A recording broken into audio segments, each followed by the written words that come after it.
இவன் எப்போ வீரா சொன்ன வேலையை ஒழுங்கா செய்யாம அவளுக்கு கெட்ட பேர் வாங்கி கொடுக்க பார்த்தானோ அப்பவே இவனுக்கு நான் கொடுத்துட்டு இருந்த சப்போர்ட்டை வாபஸ் வாங்கிட்டேன். இவனும் இவன் செய்யற வேலையும் ஏமாறா உன்னால இந்த வீட்டுக்கு ஏதாவது பிரயோஜனம் இருக்காடா? சொல்ற வேலையை நீ ஒழுங்கா செய்றியா? எங்களை தான் போட்டு இந்த பாடா படுத்திக்கிட்டு இருக்க, இந்த வீட்டை போட்டு வாட்டிக்கிட்டு இருக்கேன்னு பார்த்தா அந்த புள்ளையும் ஒரு நாள் கூட நிம்மதியா இருக்க விட மாட்டேங்கிற நீ. ஏன்டா இப்படி பண்ற?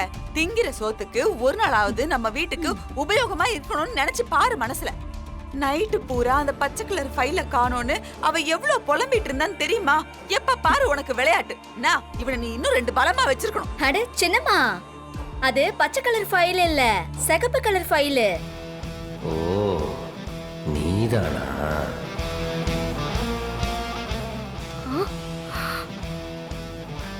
மாறா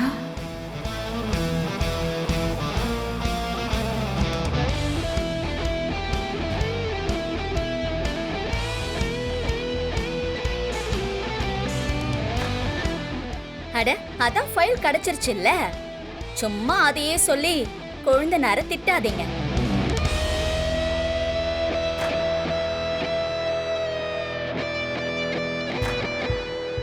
மாமா, உங்களுக்கு கடை வசூல் தானே பண்ணணும். என்கிட்ட சொல்லுங்க, நான் போய் பண்ணிட்டு வரேன். கொழுந்தனாருக்கு வேலை நிறைய இருக்கும். அதுவும் இல்லாம இப்படி திட்டுறதுனால அவரு தெரிந்தவா போறாரு.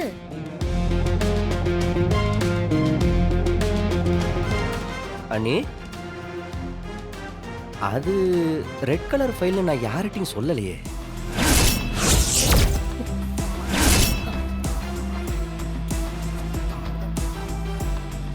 கொடுக்கும்போது கூட கவர்ல போட்டு தானே வீரா கிட்ட கொடுத்தேன்.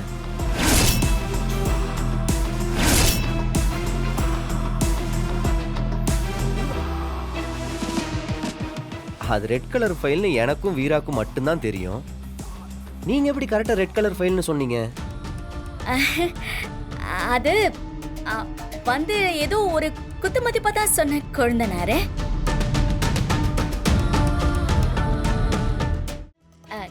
கவர்மெண்ட் ஃபைல்னா நிறைய சிகப்பு கலர்ல நான் பார்த்திருக்கேனா, அதான் அப்படி சொல்லிட்டேன் மாமா.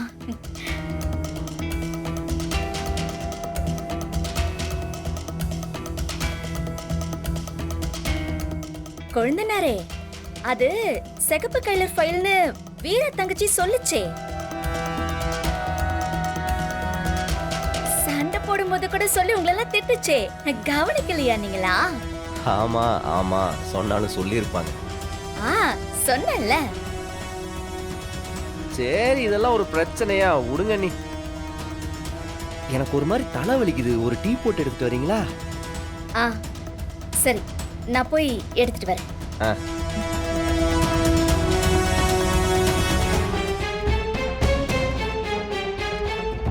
அது ரெட் கலர் ஃபைல் நான் யார்கிட்டயும் சொல்லலையே.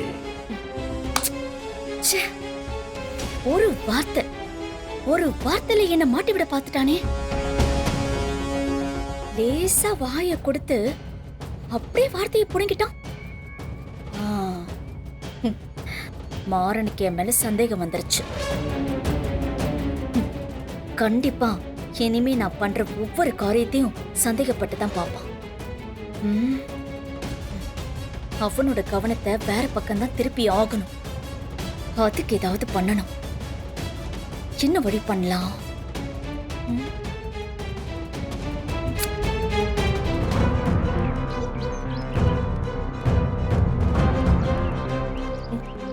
இங்கதான் இருக்கியா? இந்த வர மலரு. மலரு, என்னக்கா? அவசரமா கடை வீதி வரைக்கும் போகணும். நீயும் வரியா? ஐயோ, எனக்கு வேலை அதிகமா இருக்கே. போன உடனே வந்துடலாம். நான் வேணா வீரா கிட்ட பேசிடுறேன். வா மலரு. எனக்கு இந்த மெட்ராஸ் எல்லாம் ரொம்ப புதுசு. ஒத்தையா போக ஒரு மாதிரி இருக்கு. கடையில வர என்ன நல்லா ஏமாத்தி போடுவாங்க. நீ நல்ல விவரம் தெரிஞ்ச புள்ள. அதுவும் இல்லாம நீ வேற நிறைய படிச்சிருக்க. நீ வந்தா உதவியா இருக்கும் மலரு. வா மலரு. சரிக்கா, போலாம். நான் லேப்டாப்பை உள்ள வச்சுட்டு வந்துடுறேன். சரி. சீக்கிரம் வந்துரு.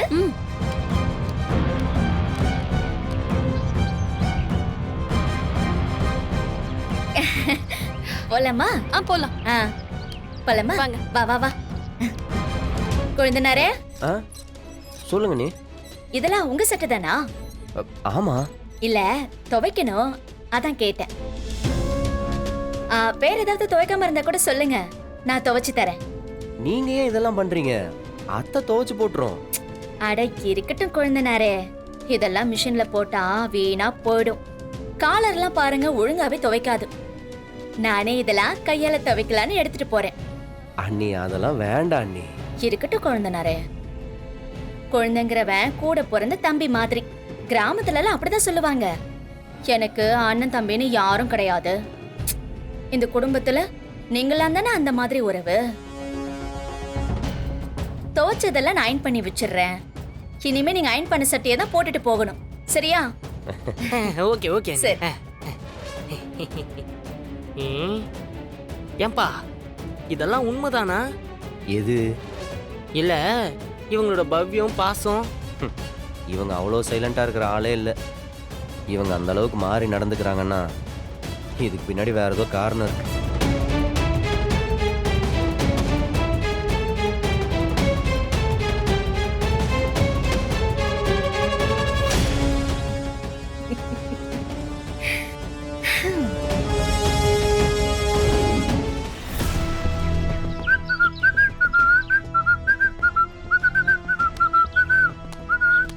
தல உன் கூட வரேன்ல, ஐஸ்கிரீம் வாங்கி தெரியா? பட எப்ப பாரு ஐஸ்கிரீம் ஐஸ்கிரீம். ஐயா என்னப்பா டிரைவர் சீட்டு பேசஞ்சர் சீட்டு ரெண்டுத்துலயுமே கக்கா பண்ணி வச்சிருக்கு. சரி வேற வண்டியில போவோமா? இதுக்காக நீங்க வேற வண்டியில போவீங்க? குஜால சாவடிச்சிருவேன். இரு போய் தண்ணி எடுத்துட்டு வரேன். இந்த காக்காங்களுக்குலாம் முதல்ல டயப்பர் கட்டி விடணும்னு நினைக்கிறேன். பாக்குற இடத்துல எல்லாம் கக்கா பண்ணி வச்சுட்டு போயிடுங்க. துணி வர இல்லையே, என்ன வண்டி வச்சிருக்காப்புலையோ.